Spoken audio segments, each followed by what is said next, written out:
from Biggest Loser, Season 11. How are you doing this morning, Austin?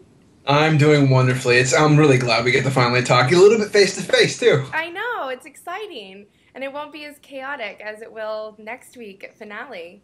Exactly. Can you believe you can say finale next week? It is a very, very good feeling to know, okay, the finish line is close, it is at hand, and soon we will get to moving on with our lives. It's a good feeling. That's great. So what are you doing at home to get ready? You've got, just one more week before you weigh in. Really at home, it's all about the training. So I've been hitting it hard at the gym, working with a couple of my trainers and just really honing in on, for me, it's not about winning a prize. It's not about, coming back and getting, back at that Final Four and having the best way. For me, it is literally about showing up, being as healthy as I've ever been in my life, and knowing that I get to walk into the rest of my life being that healthy, starting it out and continuing it through. That's wonderful. Well, you just narrowly missed the Final Four. Yeah, it was a little bit of a rough one that last week. What do you think about the Final Four? It could very well be the first three, like the first time a finale will only have 3 females in it, no men. What do you think the odds are? It's very possible that that's going to be the case. And the truth is, all 4 of them are phenomenal people. We spent the last 2 weeks, both Makeover week and the final week, as like that final 5, that little unit. And so they're great. They really are. I lived with these people for months, and to see them in the Final Four, it's a good thing. They're good people. Any one of them can win, and it's going to be a good thing. So I'm excited for all of them, and it could be 3 women in the finals. That would be nuts. I think that would be crazy, but it really could be that. Well, with Biggest Loser, you never know. You just never Exactly. know. Well, you were one of the lucky few to get to participate in Makeover Week. And your Yes. hair looks fantastic. I think everyone was excited to see what was going to happen with the curls.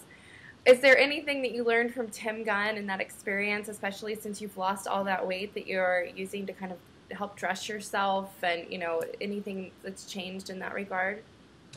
I think the biggest thing Tim talked to me about was being comfortable. Don't hesitate to gravitate towards that comfortable place, but also realize even when you're comfortable, you just got to look good and you got to know it. So he just really pushed on me, okay, there are going to be things that you should stay with. And he didn't give me as many specifics. He really, really focused with me on the feeling.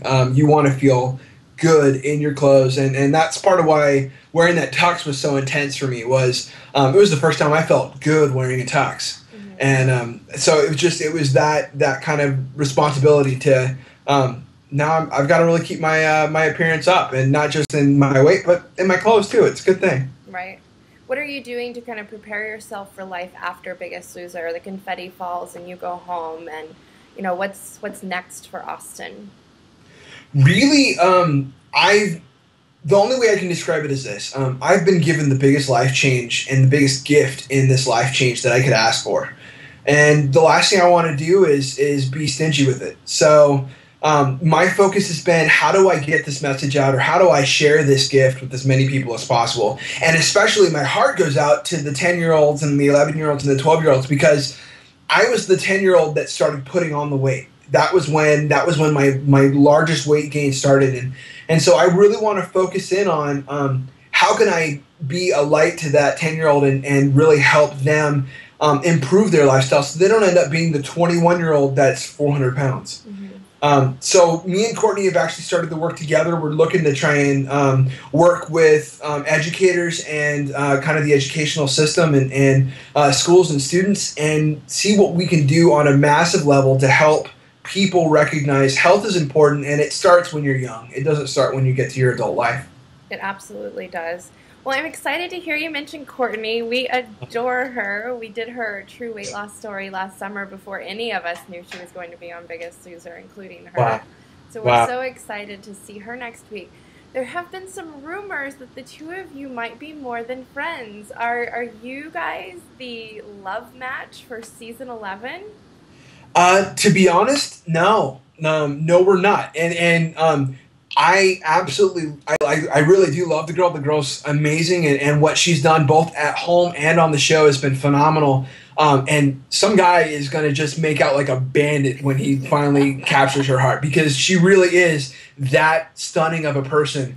But for me, what I have in the friendship with her, and what I've kind of that closeness that we have, given the experience that we've just gone through, I need her to be there as my friend for the next time, and I can't mess that up with a relationship right now. I don't want to jeopardize the friendship that I need with the relationship that I might want.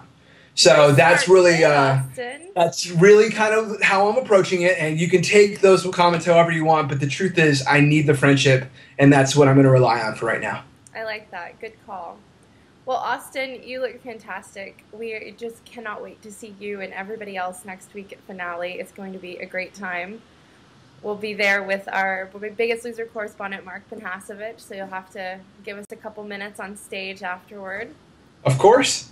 Perfect. Well, good luck training this next week. Give yourself a little break if you can, and we will see you soon. Thanks, Austin. Absolutely. It was very good to talk to you. You as well.